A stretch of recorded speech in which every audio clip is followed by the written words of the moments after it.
Hello po mga kababayan, magandang araw sa inyong lahat. Kumusta na kayo dyan? So nandito na ako ngayon sa Taloytoy mga kababayan. Dito po sa balay nila Paditay. So nandito yung kanyang asawa, nag-igib pa ng tubig. Kasi magkakape daw kami ngayon mga kababayan. So ngayon ay nandito yung mga estudyante natin. Sila si Maraya, si Claire. Kristen. Nandito ako mga kababayan dahil magbigay ako ng alawan sa kanila. So mayroong sponsor natin magbigay sa kanila ng alawan sa kanilang pag-aaral. So si Tita Lo. Maraming salamat po kay Tita Lo sa kanyang pagbigay ng alawan sa mga batang ito. Mga bata pa mo? Kamu, mga bata pa mo? Bata na nagkapay. Di ba, ang bata, di pa mo pitik ang dughan.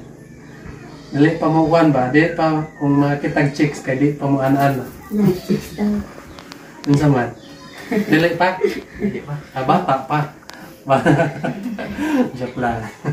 So, maraming salamat po kay Tita Lo sa kanyang mabuting kalooban sa pagtulong sa ating mga estudyante. Kasi po ay wala silang magagawa kapag wala kayong magbigay ng biyaya. Kasi si Maraya ay nag-eskwela daw siya na walang kain. Paano mo yan mag-aral kung wala kang kain? Diba? Pag wala tayong kain ay parang walang laman ng utak natin. Pag-tiis na lang. So, kasi po sabi ni Maria sa akin, nag-chat siya sa akin nga, wala na akong bigas, wala na akong makain. Sabi niya sa akin nga, mahirap pag wala tayong mama at papa. So, parang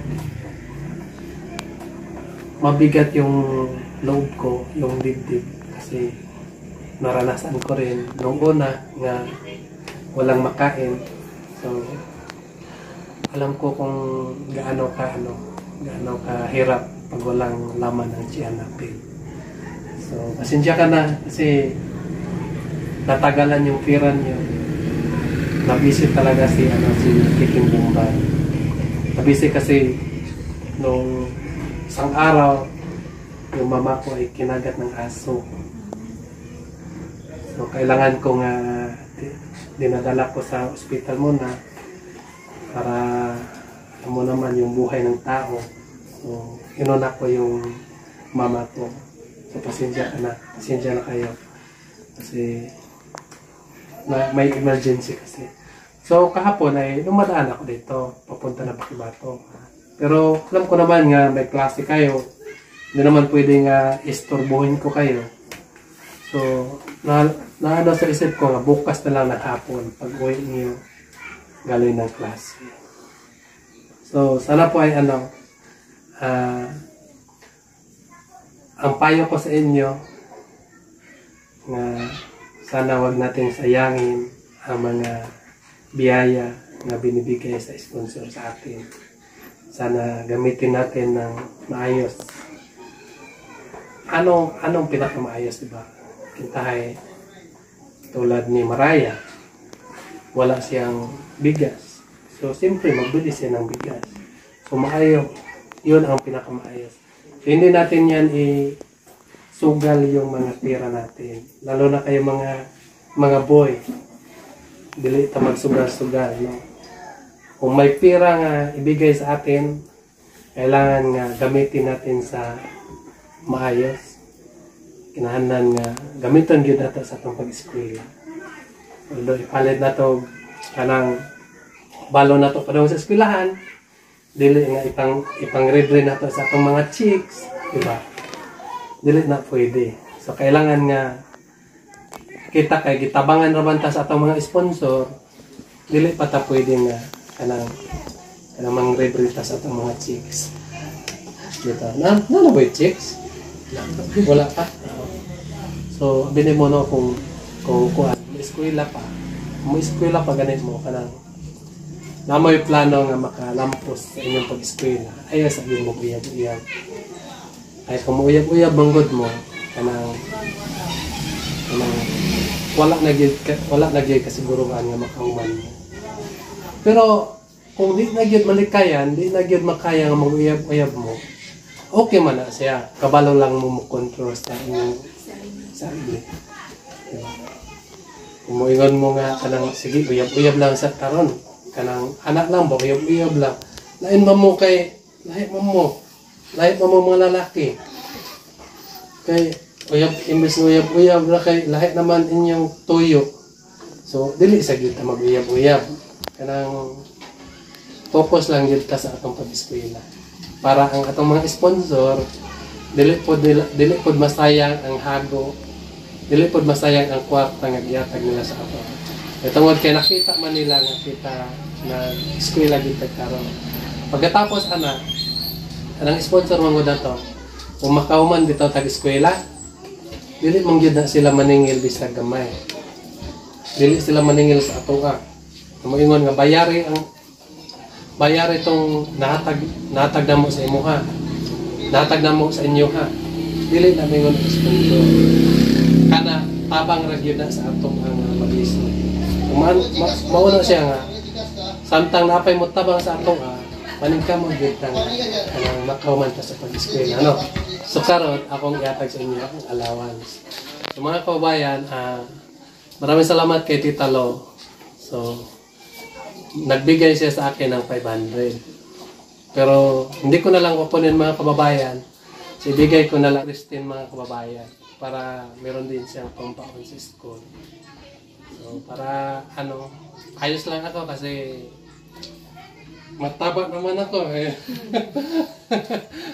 Ayos lang ako mga kababayan dahil mataba naman ako. Joke lang. Ayos naman ako dahil hindi naman ako nag-aral. Ibigay ko na lang kay Christine. Para meron din siyang baon nito. Kay G Mangod 1,000. Warin ikaw 500 kini 2,500 kay Samantha. Tika mo na 500 ikaw kaya tag sa iya 500 tapos ito pa Kay kuan Maraya 2,500. kinsa man si Maray ay ito kinsa pa Kay kuan Jenny Tamuling is 600. sino si Jenny Tamuling. Chingy Jenny 620 620 saan siya ngayon? Dito. Wala siya kay eskwela. So, dapat makapalit siya ng tambal. Yun na siya, papalitan na siya tambal.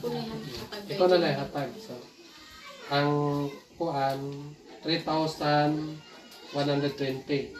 Ikaw na hatag sa kuan, 600. So, itong 500 mga kababayan, basahin mo dyan. Kay dito 500. Ito yung 500 mga kababayan. I-bigay na natin kay Christine. Para Christine. Kapa. Puso. Bigyan natin kay Christine. Christine, huwag kang mahiya. Mayroon kang 500. Thank you. Ano yung masabi niyo sa ating sponsor? Nagpasalamat ko kay Tita Lo sa iyang pagsuporta sa ako taga-bulan.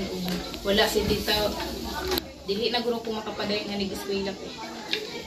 Huwag mong pinside ko mahimoan mo. O na nga. Dako kay ko. Pasalamat kay Tita Lo. God bless Tita Lo. Maraming salamat po. Maraming salamat po, Mami Lo, sa pagbibigay mo ng allowance sa amin. Wala po kaming magagawa, Tita Lo. Mami, kapag hindi ka nag-sponsor sa amin, nagbibigay ng allowance. So maraming salamat po. Tsaka mag-ingat po kayo sa trabaho ninyo araw-araw. And God bless you po always. Thank you, Mami. Maraming salamat po kay Tita Lo at kay Peking Bombay sa binigay niyo ng pera. So yun lang po mga kababayan. So maraming salamat po sa inyong lahat na walang sawang nagasubaybay sa aming mga vlog. At sana po ay huwag kayong magsawa na laging nagkasubaybay kasi kayo lang po ang mga pag-asa namin mga kababayan. Para po may pagpatuloy namin ang aming paglalakbay dito sa kabundukan. So kapag wala kayo ay hindi rin namin may pagpatuloy ang aming kaganapan dito sa kabundukan mga kababayan. So yun lang at maraming salamat po sa sponsor natin kay Tita Lo. Sana po ay marami pang mga biyaya na dumating sa kanya para marami pa siyang matutulungan ng mga katutubo tulad namin dito. So yun lang, maraming salamat po. Mag-ingat ka dyan palagi. Bye-bye! So,